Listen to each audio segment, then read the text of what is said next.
So what's up? Kamusta? Ayos ba tayo dyan? So nandito tayo ngayon sa may Motorstar Baliwag branch para sa update natin.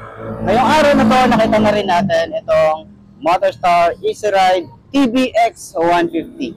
So ito nga pala ay naka-liquid cooled na para sa mga hindi nakakaalam.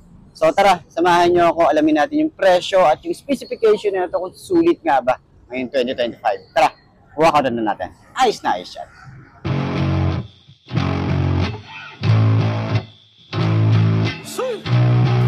Old school effects out here. Yo, I'm an addict, addicted to being savage. My life is a little graphic, like HBO making magic. I'm rapping to make that passive money coming from traffic. Doing mental gymnastics, I'm fluid and problematic. You losing if you come at me the wrong way. I've come a long way from sipping on Bombay. It's 1942 now, in this loud mouth, sipping hard in the back of a booth, sold out. I can never get enough. Success is like a drug. The money come in, but then I want more stuff. So I gotta work hard, play harder, gotta work smarter. Time is money, yeah, money is harder. So I'm not giving up, no, I'm not giving in. I was born in this world, I swear, to make a difference. If you need a mentor, I got something for you, kid. Just watch the way I move and try your best to copy it. Like a CEO, I move like an athlete pro. I party like a rock star show. I live every day like my last, never know. I run it like a CEO. I move like an athlete pro. I party like a rock star show. I live every day like my last, never know. I run it like a CEO.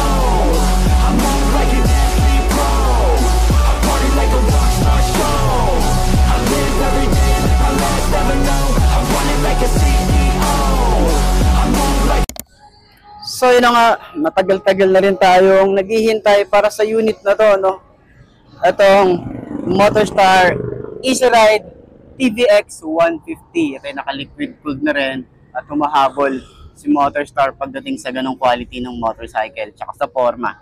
Alam naman natin kung ano yung kahawig niya. Ito yung Aerox type ng Motorstar. Okay, so maganda yung kanyang front view, lalo na yung headlight niya.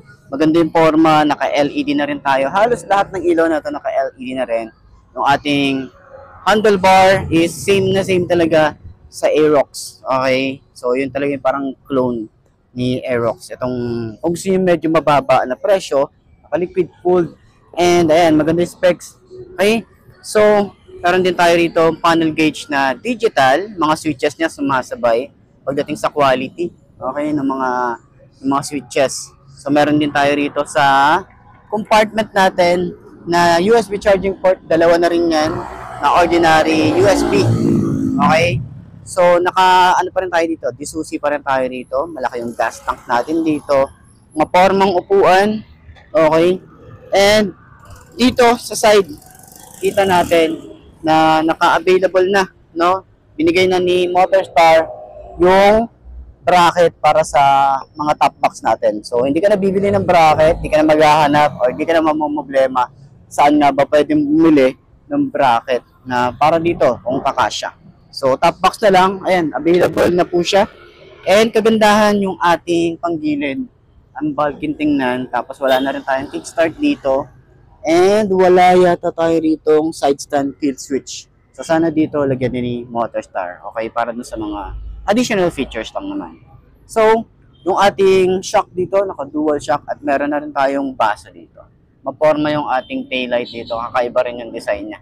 Okay? So, basang-basa mo rito yung Easy Ride. Ang di ko lang mabasa rito, wala yung TBX. Nahanap ko kung yung nasan yung TBX. Nandun lang sa pangalan niya. Pero dito sa design niya, wala. Nakalagay lang dito, TBX, nakalagay lang dito ay Motorstar Easy Ride 150. Wala yung TBX. Pero yun na nga, upuan natin. No? Side stand muna natin. Tingnan natin. Ganyan ang itsura niya kapag naka-side stand. Ang safe din naman siya i-side stand sa mga parking or sa mga mall. Okay? So, upuan natin. Ha? Yung upuan niya pala niya, sobrang lambot. Ayan, sobrang lambot na ito. Sa OBR niya, sobrang lambot din. Pero manipis lang yung ating foam dito. Kaya medyo parang masakit sa puwet. Yung, ayan, palubog kasi siya. So, tingnan natin. Try din natin umupo sa pagiging OBR. Ayan. Try muna natin sa OBR. Kung ano yung tsura natin dito. Sa OBR, Ganyan na itsura natin. Okay. Okay. Hindi naman siya ganun ka, ano pala. Hindi naman pala siya ganun ka sakit sa puwet, no? Okay din naman pala siya. Pero yun na nga. 5'2" ang ating height. Uy, ang baba ng clearance niya. Abot natin. Okay. Abulin natin sa side stand. Tiklopin natin yan. Ayan. Tsaka parang mas maliit siya ng konti. Ayan, oh. Diba? Ang cute tingnan. So, ganyan yung tsura natin. Legroom natin dito, malawak din. Okay, meron din tayo rito na space pa. Pero yung extension ng paa, hanggang dyan lang naman. Okay. So, yan. Maglalagay tayo ng gamit dito. Pwede rin. Lalagay lang natin dito, sasabitan natin. Yan. Sa turning radius niya, malawak din siya, malaki din, oh. Okay, sa shock. Uy, maganda rin yung shock. Ganda, oh. Sa likod. Ayos din, oh. Oh. Sabagay, adjustable naman yan. Kaya na mag-adjust kung ano yung gusto nyong shock sa likod. Yan. Pero yung shock niya sa harap, maganda. Tsaka nagustuhan ko dito yung upuan. Sobrang lambot ng upuan. Sobrang lambot ng upuan, oh. Ganda nito sa long ride. Pero pag matagal, parang alam niyo yun, pag ganitong sobrang lambot, medyo nakatry na kasi ako ng ganito, sobrang lambot. Yung 3 hours na dire-diretso, medyo masakit na sa puwet. Yan, yun lang naman yung ating comment para doon. Pero ganyan yung tsura natin kapag nagra-rides. Sobrang lambot talaga, oh. Ganyan yung tsura natin. Okay? Tapos yung OBR medyo mataas. Alam naman natin pag Aerox type, medyo mataas talaga siya. Yan, ganyan yung tsura natin. So, sa tingin nyo, sulit nga ba ang kanyang presyo and sa kanyang specification para dito sa Easy Ride 150 TBX ng Motorstar? So, comment nyo naman yan. And, yun nga, tingin nyo, sulit ba ang forma niya? Sulit ba? Tingin natin, wakaroon na natin. Okay? So, center stand muna natin.